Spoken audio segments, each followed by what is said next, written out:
Good morning and welcome to the Library of Innerpeffray, Scotland's first free public lending library, nestling in the Perthshire countryside in Scotland. Editions, and we are delighted to bring you a reading today.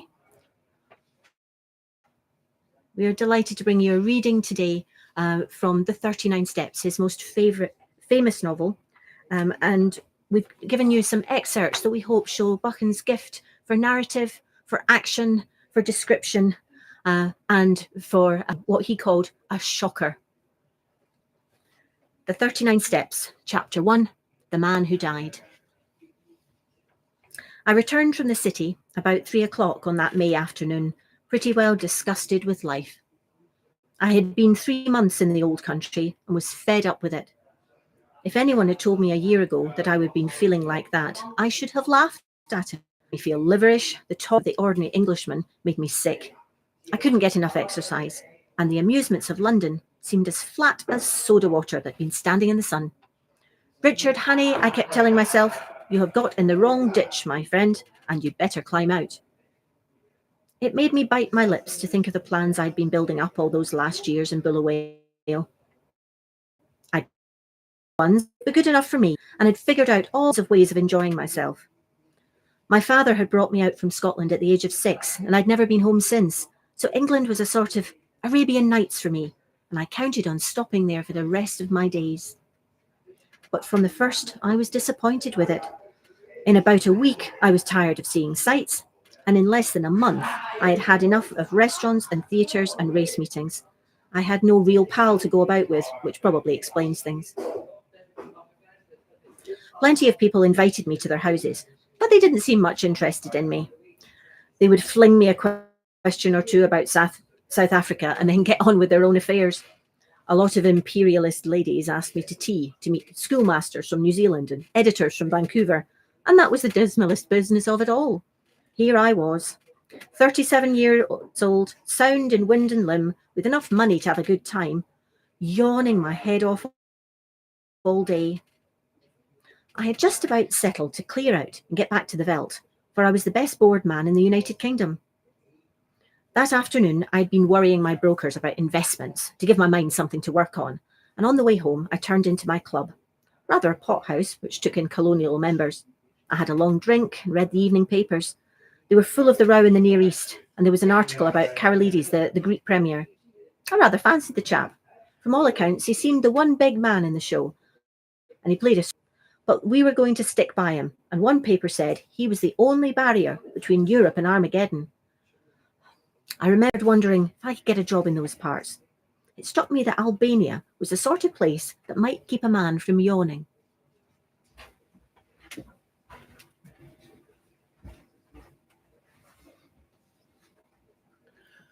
About 6 o'clock, I went home, dressed, dined at the Café Royal and turned into a music hall. It was a silly show, all capering women and monkey-faced men, and I did not stay long. And place. The crowd surged past me on the pavements, busy and chattering, and I envied the... I gave half a crown to a beggar because I saw him yawn. He was a fellow sufferer. At Oxford Circus, I looked up into the spring sky and I made a vow. I would give the old country another day to fit me into something. If nothing happened, I would take the next boat for the Cape. My flat was the first floor in a new block behind Langham Place.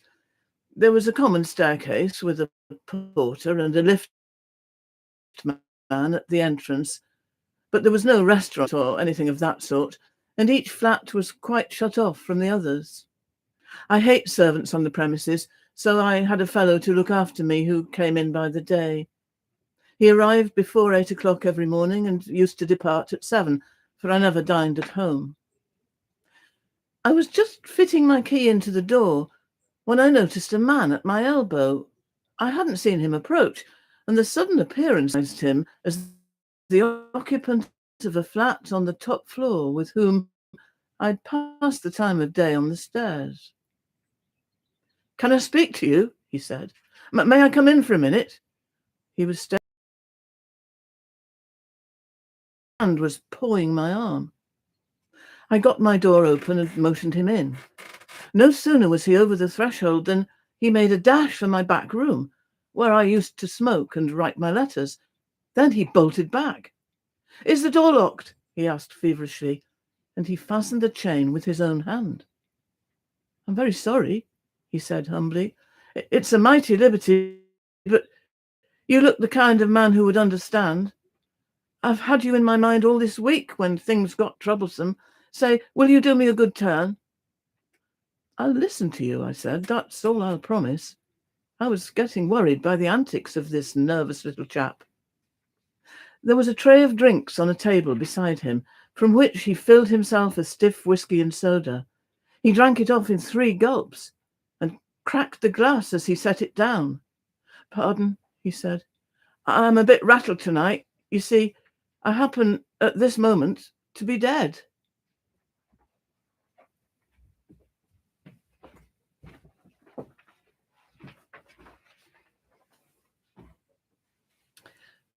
And was succeeded by a fit of the horrors. The poor staring white face was more than I could bear, and I managed to get a tablecloth and covered it. Then I staggered to a cupboard, found the brandy, and swallowed several mouthfuls. I had seen men die violently before. Indeed, I had killed a few myself. The faint light of a fine summer morning was flooding the skies, and the sparrows had begun to chatter. I had a great revulsion of feeling and felt a forgotten fool. My inclination was to let things slide and trust to the British police taking a reasonable view of my case. But as I reviewed the situation, I could find no arguments to bring against my decision of the previous night. So with a wry mouth, I resolved to go on with my plan. I was not feeling in any particular funk, only disinclined to go looking for trouble, if you understand me. I hunted out a well-used tweed suit, a pair of strong-nail boots, and a flannel shirt with a collar. Into my pockets, I stuffed a spare shirt, a cloth cap, some handkerchief, and a toothbrush. I had drawn a good sum in gold from the bank 2 days before, in case Scudder should want money, and I took £50 of it in sovereigns in a belt which I had brought back from Rhodesia. That was about all I wanted. Then I had a bath and cut my moustache, which was long and drooping, into a short stub. Then I had a bath and cut my moustache, which was long and drooping, into a short stubbly fringe. Now tip. Paddock used to arrive punctually at 7:30 and let himself in with a latch key. But about 20 minutes... Part of a bog. It reminded me of one of those little stations, the forgotten ones in the Karoo. An old station master was digging in his garden, and with his spade over his shoulder, sauntered to the train, took charge of a parcel, and went back to his potatoes. A child of 10 received my ticket, and I emerged on a white road that straggled over the brown moor. It was a gorgeous spring evening, with every hill showing as clear as a cut amethyst. The air had the queer root, but it was as fresh as ocean, and it had the strangest effect on my spirits. I actually felt light-hearted. I might have been aboard a holiday trip instead of an F-37, very much wanted by the police. I felt just as I used to feel when I was starting for a big trek on a frosty morning on the high veldt. If you believe me, I swung along that road whistling. There was no plan of campaign in my head, only just to go on and on in this blessed, honest-smelling hill country, for every mile put me in better humour with ground as 3 paces of ordinary mortals. They asked me no questions, for they had none, a perfect breeding of all dwellers in the wilds, but I could see they set me down as a kind of dealer and took some trouble to confirm their view. I spoke a lot about cattle, of which my host knew little, and I picked up from him a good deal away in my memory for future use. At the chair, and the bed in the loft received the place where I had alighted yesterday, and to double back. I reckoned that the police would naturally assume that I was always making farther from London in the direction of some western port. I thought I still had a good bit of a start, for as I reasoned, it would take some hours to fix the blame on me at St. Pancras.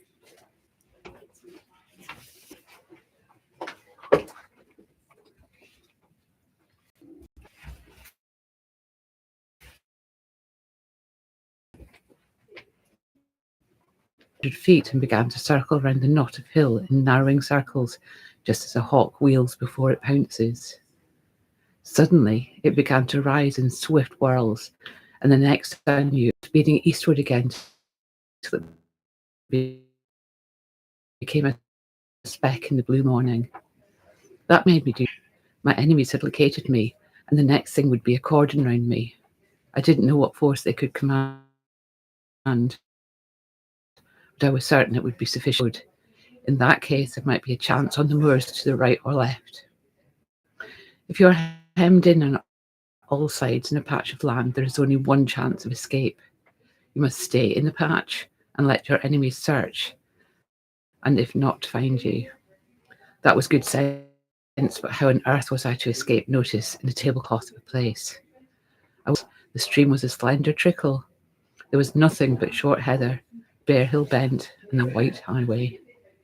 Then, in a tiny bight of road beside a heap of stones, I found the roadman. Arrived in his hammer, his pickles and filthy old hands seen. Then I set to work to dress for the part. I opened the collar of my shirt. Then I set to work on my face. With a handful of dust, I made a watermark round my neck, the place where Mr. Turnbull's Sunday ablutions might be expected to stop. I rubbed a good deal of dirt into the sunburn of my cheeks. A roadman's eyes would no doubt be a little inflamed. So I contrived to get some dust in both of mine, and by dint of vigorous rubbing, produced a bleary effect. Sandwiches Sir Harry had given me had gone off with my coat, but the roadsman's lunch tied up in a red handkerchief was at my disposal. I ate with great relish several of the thick slabs of scone and cheese, and drank a little of the cold tea. My boots did not satisfy me, but by dint of kicking among the stones I reduced them to the granite-like surface which marks a roadman's footgear. Then I bit and scraped my fingernails till the edges were all cracked and uneven. The man I was matched against would miss no detail. I broke one of the bootlaces and retied it in a clumsy knot, and loosed the other so that my thick grey socks bulged over the uppers. Still no sign of anything on the road. The motor I had observed half an hour ago must have gone home.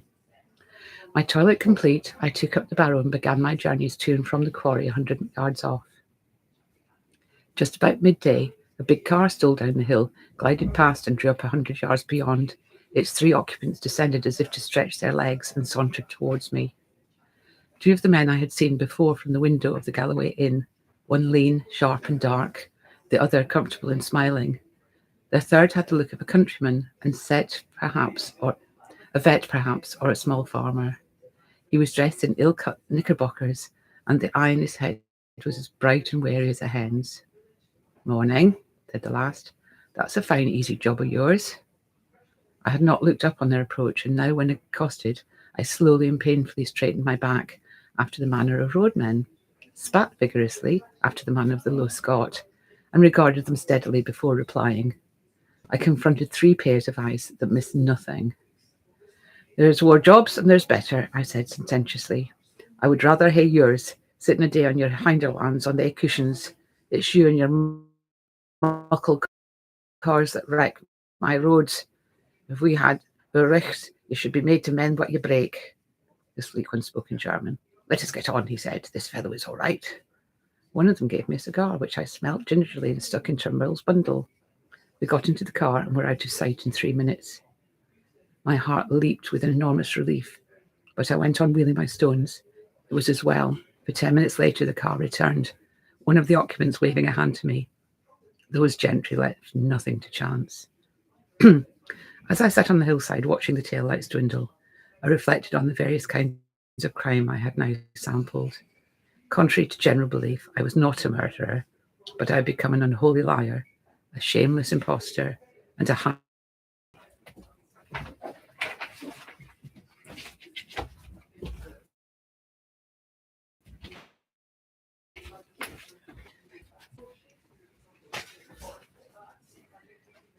Chapter 4. The Adventure 40 HP car. For all she was worth over the crisp moor roads on that shining May morning, glancing back at first over my shoulder and looking seriously to the next turning. Then driving by just to keep on the highway, for I was thinking desperately of what I had found in Scudder's pocketbook. The whole story was in the notes, with gaps, you understand, which he would have filled up from his memory. He stuck down his authorities too, and had an odd trick of giving them all a numerical value and then striking a balance, which stood for the reliability of each stage in the yarn. The 4 names he had printed were authorities, and there was a man, Ducrone, who got 5 out of a possible 5, and another fellow, Amersfoort, who got 3. The bare bones of the tale were all that was in the book. These and one queer phrase which occurred half a dozen times inside brackets. 39 steps was the phrase, and at his last time of use it ran, 39 steps, I counted them, high tide, 10:17 p.m. I could make nothing of that. I saw that main roads were no place for me and turned into the byways. It wasn't an easy job without a map, for there was the risk of getting onto a farm road and ending in a duck pond or a stable yard, and I couldn't afford that kind of delay. I began to see what an ass I'd been to steal the car. Discovered in an hour or 2, and I would get no start in the race. The immediate thing to do was to get to the loneliest roads. These I soon found when I struck up a tributary of the big river and got into a glen with steep hills all about me and a corkscrew road at the end which climbed over a pass. Here I met nobody, but it was taking me too far north, so I slewed east to the double-line railway. Away below me I saw another broadish valley, and it occurred to me that if I crossed it, I might find some remote inn to pass the night. The evening was now drawing in, and I was furiously hungry, for I'd eaten nothing since breakfast, except a couple of buns I'd bought from a baker's cart.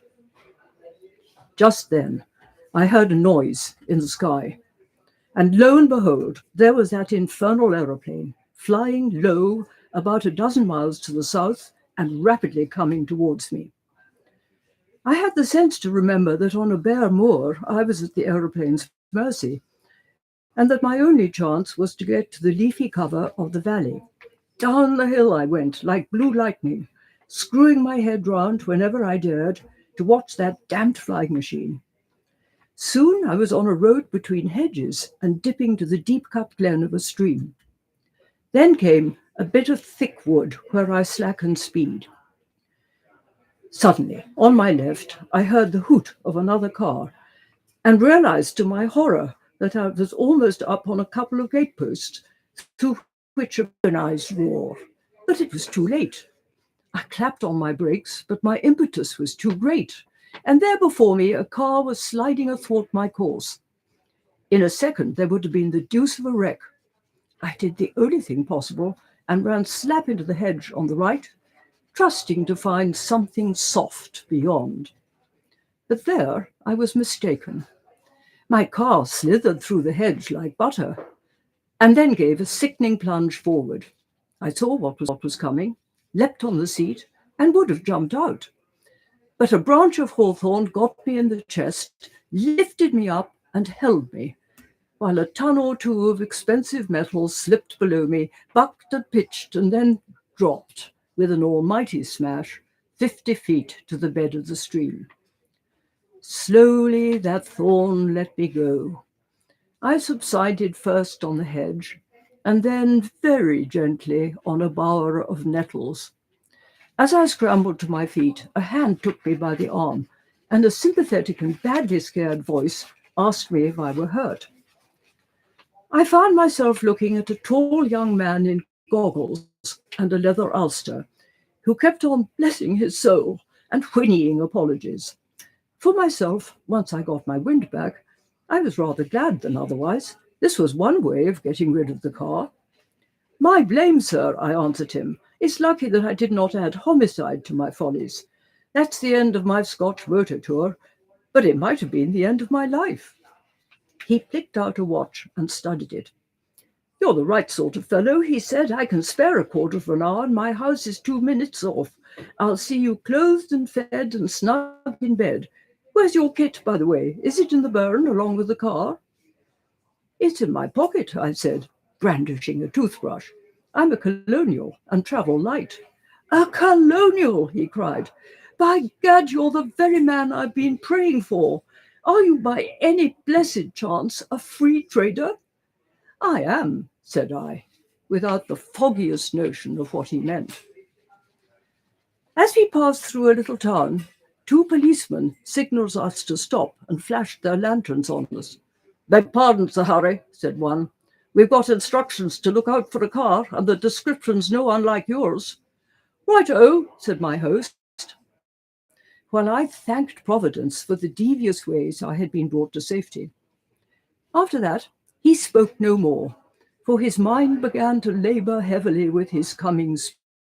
His lips kept muttering, his eye wandered, and I began to prepare myself for a second catastrophe. I tried to think of something to say myself, but my mind was dry as a stone. The next thing I knew, we had drawn up outside a door in a street and were being welcomed by some noisy gentlemen with rosettes.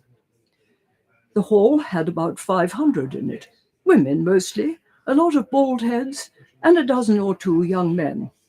The chairman, a weaselly minister with a reddish nose, lamented Crumpleton's absence, soliloquized on his influenza, and gave me a certificate as a trusted leader of Australian thought. Know how to talk.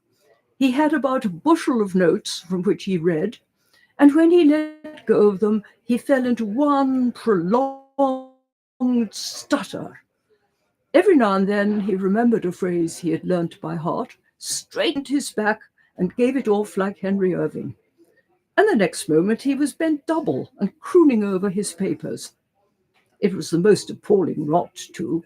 He talked about the German menace and said it was all a Tory invention to cheat the poor of their rights and keep back the great flood of social reform.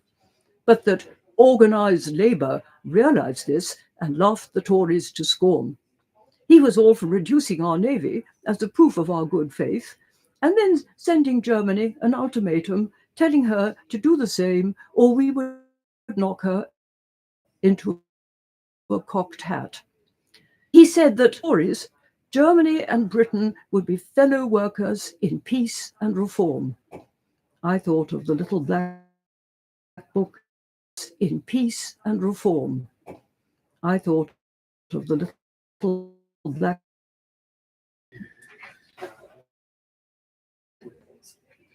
Chapter 6. The Adventure of the Bald Archaeologist. I spent the night on the hillside in the lee of a boulder where the heather grew long and soft. It was a cold business, for I had neither coat nor waistcoat. These were in the roadman Mr. Turnbull's keeping, as was Scudder's little book, my watch, and worst of all, my pipe and tobacco pouch. Only my money accompanied me in my belt, and about £1/2 of ginger biscuits in my trousers pocket. I supped off half those biscuits, and by worming myself deep into the heather, got some kind of warmth. My stay had been miraculously lucky. The milkman, the literary innkeeper, Sir Harry, the roadman, and the idiotic Marmee were all pieces of undeserved good fortune. Somehow, the first success gave me a feeling that I was going to pull the thing through. Of my legs, but I was well aware that those behind me would be familiar with the lie of the land, and that my ignorance would be a heavy handicap. I saw in front of me a sea of hills, rising very high towards the south, but northwards breaking down into broad, good a direction to take as any other. I put on a great spurt and got off my ridge, down into the moor before any figures appeared on the skies. All in front of me was a big field of heather sloping up. In the dike by the roadside was a gate from which a grass-grown track. Attached to this wing was a glass veranda, and through the glass I saw the face of an elderly gentleman meekly watching me. I stalked over the border of coarse hill gravel and entered the open veranda door. Within was a pleasant room, glass on one side, and on the other a mass of books. More books showed in an inner room. On the floor, instead of tables, stood cases, such as you see in a museum, filled with coins and queer stone implements. There was a keyhole desk in the middle, and seated at it with some papers and open volumes before him was a benevolent old gentleman. His face was round and shiny, like Mr. Pickwick's. Big glasses were stuck on the end of his nose, and the top of his head was as bright and bare as a glass bottle. He never moved when I entered, but raised his placid eyebrows and waited for me to speak. It was not an easy job, with about 5 minutes to spare, to tell a stranger who I was and what I wanted, and to win his aid I did not attempt it. There was something about the eye of a man before me, something so keen and knowledgeable that I could not find a word. I simply stared at him and stuttered. "You seem in a hurry, my friend," he said slowly. I nodded towards the window. It gave a prospect across the moor, through a gap in the plantation, and revealed certain figures half a mile off, straggling through the heather. "Ah, I see," and took up a pair of field glasses, through which he patiently scrutinized the figures. "A fugitive from justice, eh? Well, we'll go into the matter at our leisure. Meantime, I object to my privacy being broken in upon by the clumsy rural policeman. Go into my study and you will see 2 doors facing you. Take the one on the left and close it behind you." I was bid and found myself in a little dark chamber which smelt of chemicals and was lit only by a tiny window high in the wall.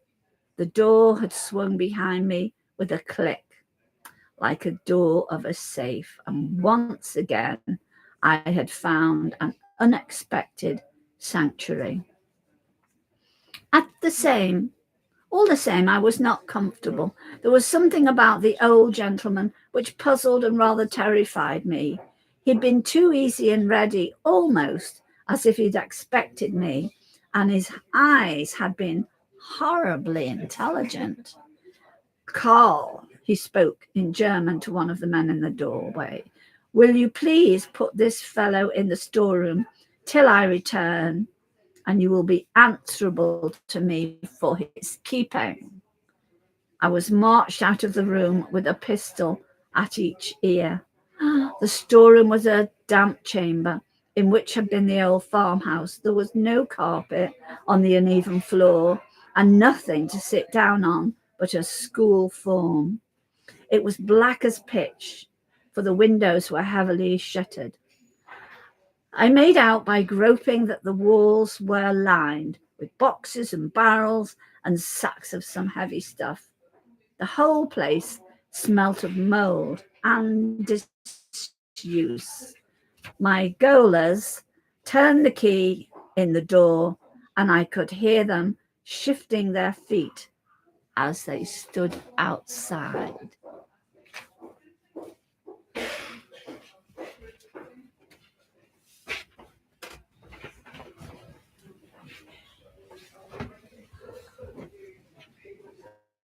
second, but it showed me one thing. There was a little stock of electric torches on one shelf. I picked up working order. With the torch to help me, I investigated further. There were bottles and cases of queer-smelling stuffs, chemicals no doubt for experiments, and there were coils of fire and a lot of cord for fuses. Then, away at the back of the shelf, I found a stout brown, each a couple of inches square. I took up one and found that it crumbled easily in my hand. Then I smelt it and put my tongue to it. After that, I sat down to think. I hadn't been a mining engineer for nothing, and I knew lentonite when I saw it. With one of these bricks, I could blow the house to smithereens. I had used the stuff in Rhodesia and knew its power. But the trouble was that my knowledge wasn't exact.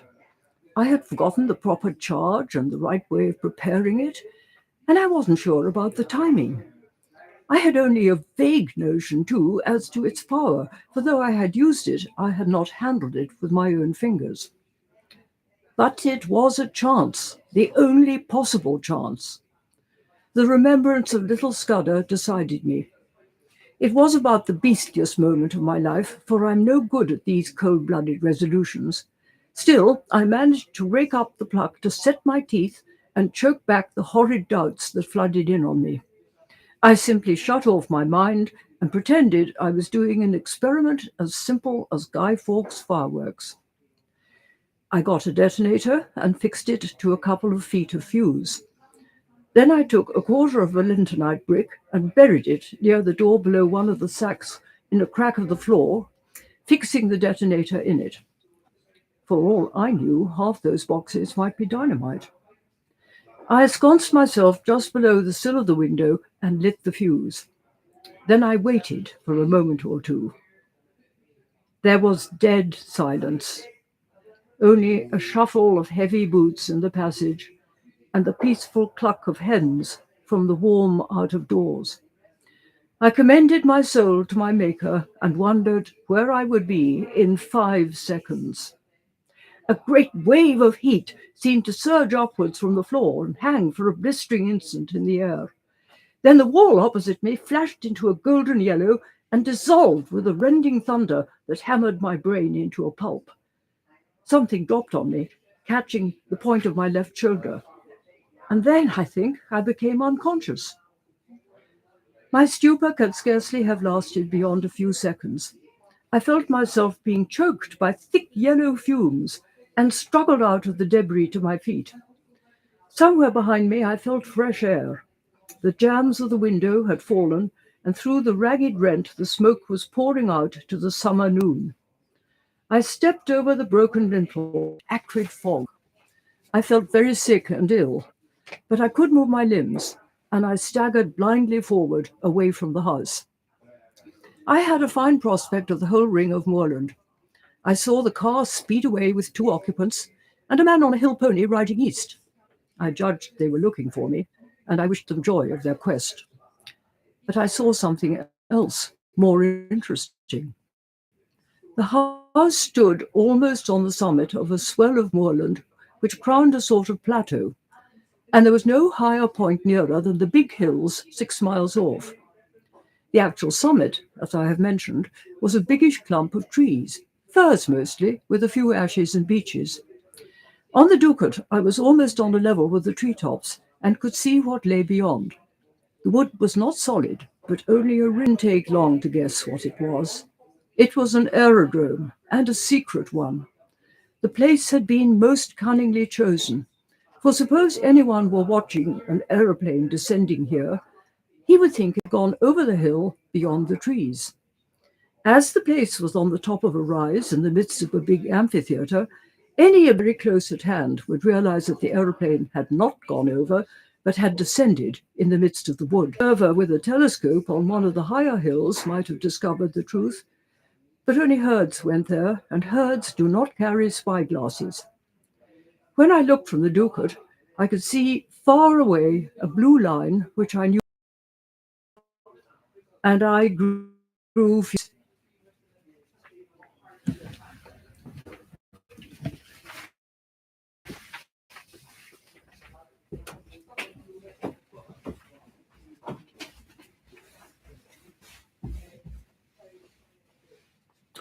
Chapter 7. The Dry Fly Fisherman. I sat down on a hilltop and took stock of my position. I wasn't feeling very happy, for my natural thankfulness at my escape was clouded by my severe bodily discomfort. Those lentonite fumes had fairly poisoned me, and the baking hours on the Ducat hadn't helped matters. I had a crushing headache and felt as sick as a cat. Also, my shoulder was in a bad way. At first, I thought it was only a bruise, but it seemed to be swelling, and I had no use of my left arm, and especially Scudder's notebook, and then make for the main line and get back to the south. It seemed to me that the sooner I got in touch with Sir Walter Bullivant, the better. I didn't see how I could get more proof than I'd got already. He must just take or leave my story, and anyway, with him, I'd be in better hands than those devilish Germans. I pass over the miseries of that night among the wet hills.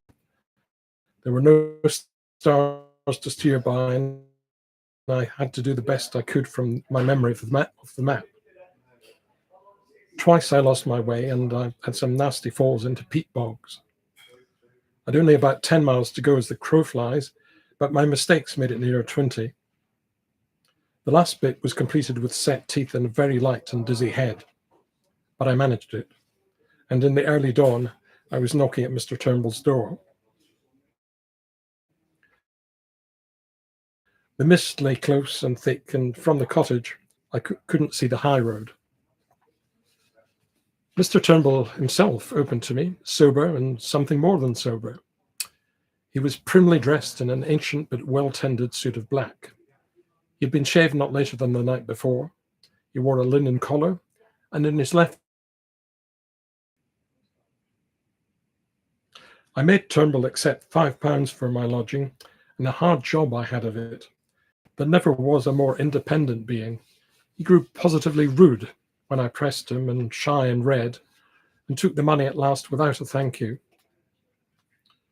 When I told him how much I owed him, he grunted something about, "I good turn deserve another."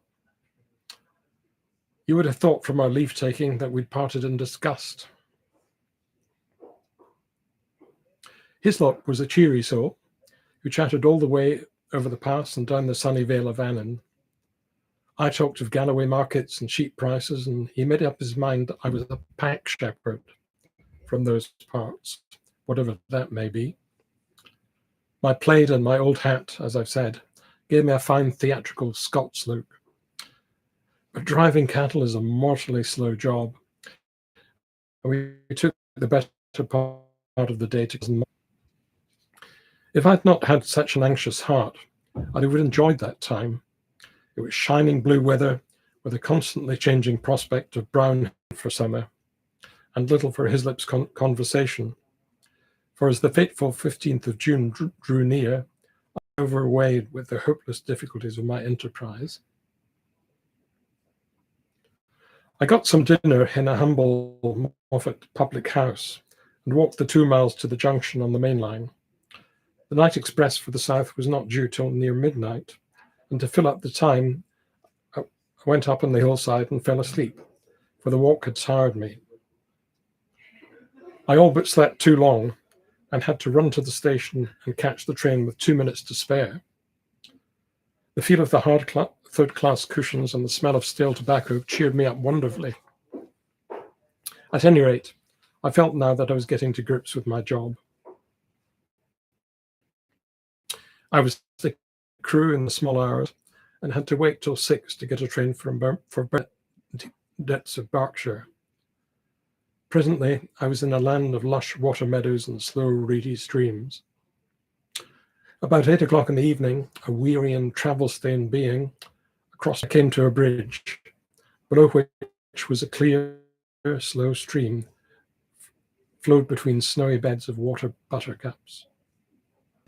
A little of the old flannels and a wide-brimmed hat, with a canvas bag slung on his shoulder. He nodded to me, and I thought I'd never seen that shrewder or better-tempered face. He leaned his delicate 10-foot split cane rod against the bridge and looked with me at the water. I stood up and looked at him at the cheek and began to think that here at last was an ally worth having. His whimsical blue eyes seemed to go very deep. You can get a meal from my kitchen, but you'll get no money. When he'd gone, he picked up his rod.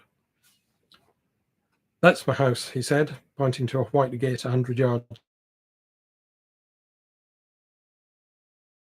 5 minutes, and then a barrow. And with that, he left me. I did as I was bidden.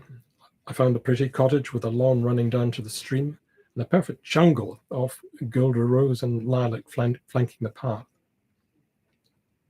The back door stood open, and a grave butler was awaiting me.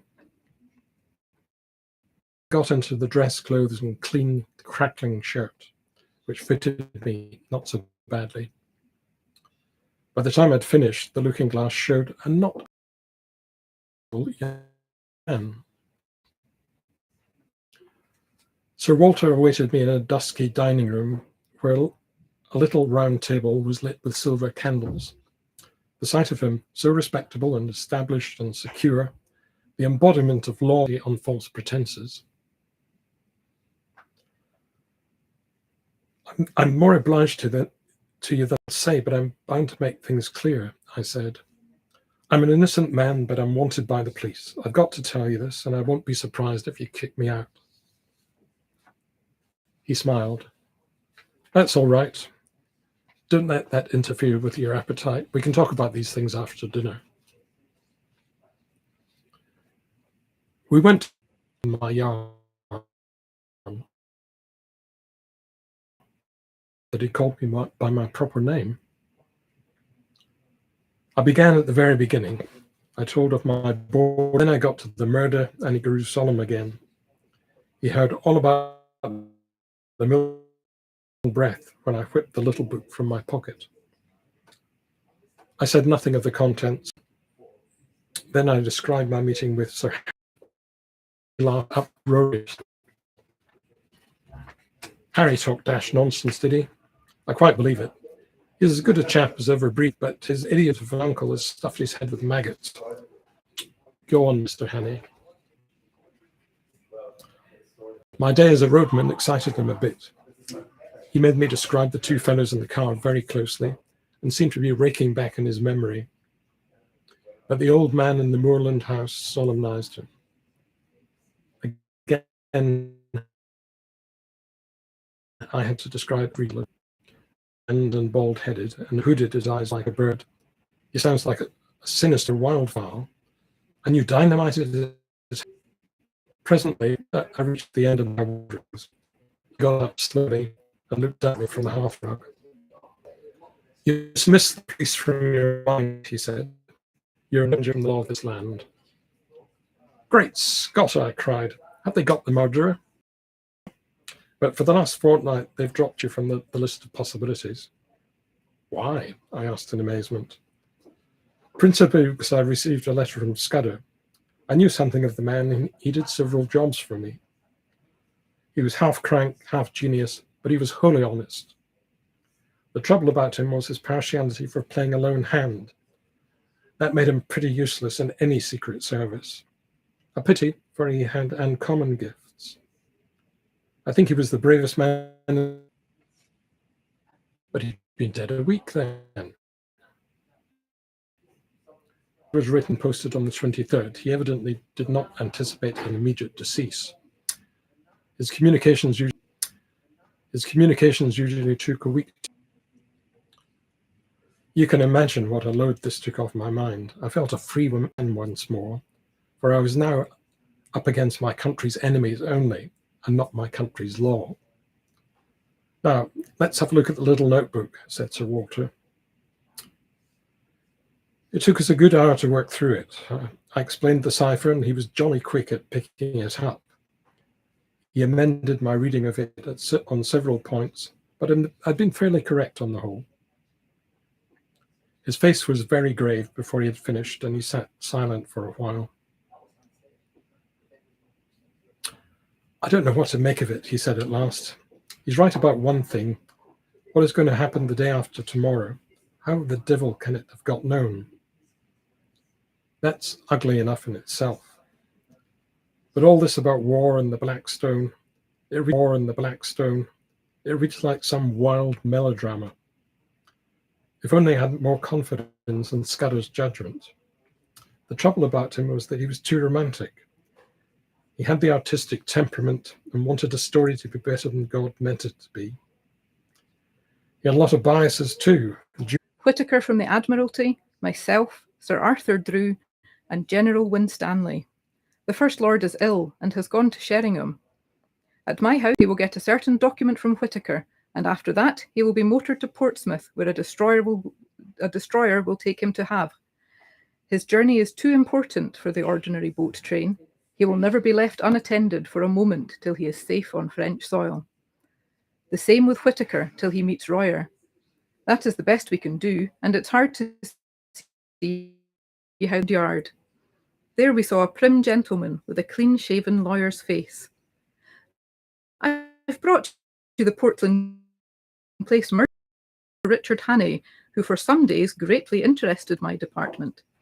Mr. Hannay will interest it again. He has much to tell you, but not today. For certain grave reasons, his tale must wait for 4 hours. Then I can promise you, you will be entertained and assure Mr. Hannay that he will suffer no further inconvenience. This assurance was promptly given. We may want your assistance later on, MacGillivray, Sir Walter said as we left. Then he turned me loose. I felt curiously at a loose end. At first it was very pleasant to be a free man. To the Savoy and ordered very carefully a very good lunch. Then began an unholy row, the fingers on my throat. I have a very fair turn of speed, and that night I had wings. In a jiffy, I was in Pall Mall and had turned down towards St. James's Park. I dodged the policeman at the Palisades, dived through a press of carriages at the entrance to the Mall. Happily, there were few people about, and no one tracked me. I was staking getting to Queen Anne's Gate. When I entered that quiet thoroughfare, it seemed deserted. Sir Walter's house was in the narrow part, and outside it 3 or 4 motor cars were drawn up. I slackened speed some yards off and walked briskly up to the door. If the butler refused me admission, or if he even delayed to open the door, I was done. He didn't delay. I had scarcely rung before the door opened.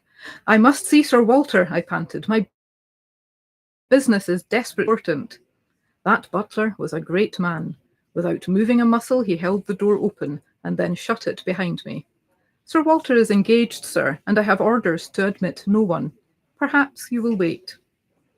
The house was of their end was an alcove with a telephone and a couple of chairs, and there the butler offered me a seat. See here, I whispered, there's trouble about and I'm in it. But Sir Walter knows, and I'm working for him. If anyone comes and asks if I am here, tell him a lie. He nodded, and presently there was a noise of voices in the street, and a furious ringing at the bell. I never admired a man more than that butler. He opened the door, and with a face like a graven image, waited to be questioned. Then he gave them it. He told them whose house it was, and what his orders were, and simply froze them off the doorstep. I could see it all from my alcove, and it was better than any play. The butler made no bones about admitting this new visitor. While he was taking off his coat, I saw who it was. You couldn't open a newspaper or a magazine without seeing that face, the grey beard cut like a spade, the firm, fighting mouth, the blunt, square nose, and the keen blue eyes. I recognised the first Sea Lord, the man, they say, that made the new British Navy. He passed my alcove and was ushered into a room at the back of the hall. As the door opened, I could hear the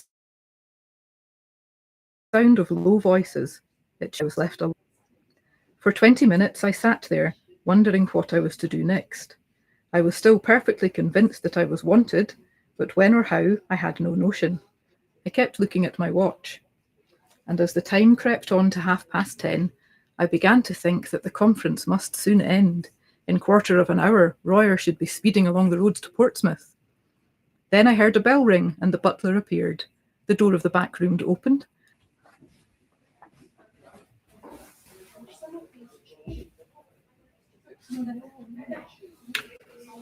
Chapter 9, the 39 Steps. Nonsense, said the official from the Admiralty. Sir Walter got up and left the room while we looked blankly at the table. He came back in 10 minutes with a long face. I've spoken to Alloa, he said. Had him out of bed, very grumpy. He went straight home after Mulross's dinner. But it's madness. The bro didn't detect the imposture. Alloa must be out of his mind. Don't you see the class of it, I said. You were too interested in other things to have any eyes. You took Lord Alloa for granted. If it had been anybody else, you might have looked more closely, but it was natural for him to be here, and that put you all to sleep. Then the Frenchman spoke, very slowly. His psychology is good. Our enemies have not been foolish. Sir Walter nodded. No one was ready to gainsay him. But I don't see, went on Winstanley. Their object was to get these dispositions without our knowing it. Now, it only required one of us to mention to Alloa our meeting tonight for the whole fraud to be exposed. Sir Walter laughed dryly. The selection of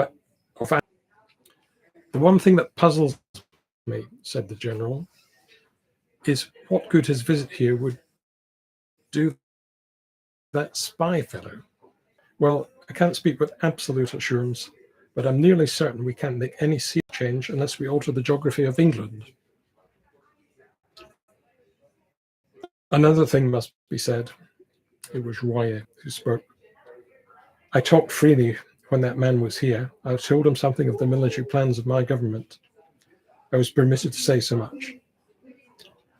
But that information would be worth many millions to our enemies. No, my friend, I see no way. The man came here and his confederates must be taken, and taken at once. Good God, I cried, and we have not a rag of a clue. Besides, said Whittaker, there is the post. By this time, Besides, said Whittaker, there is the post. By this time, the news will be on its way. No, said the Frenchman, you do not understand the habits of the spy.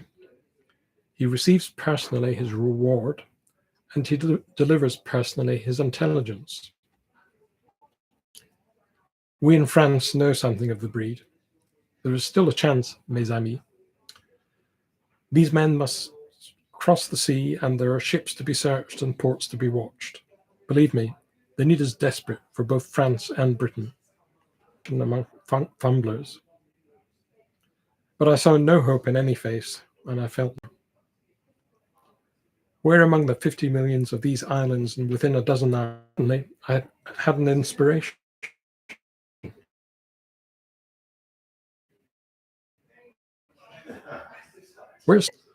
I remember something in it.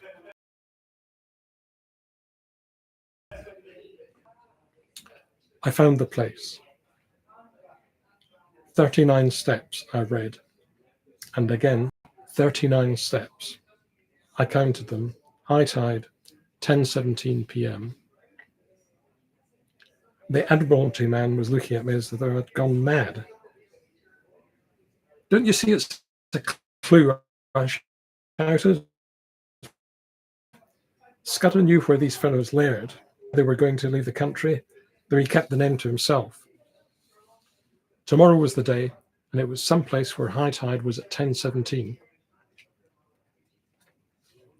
Then an idea struck me. Is there no inspector of Coast Guards or some fellow like that who knows the East Coast?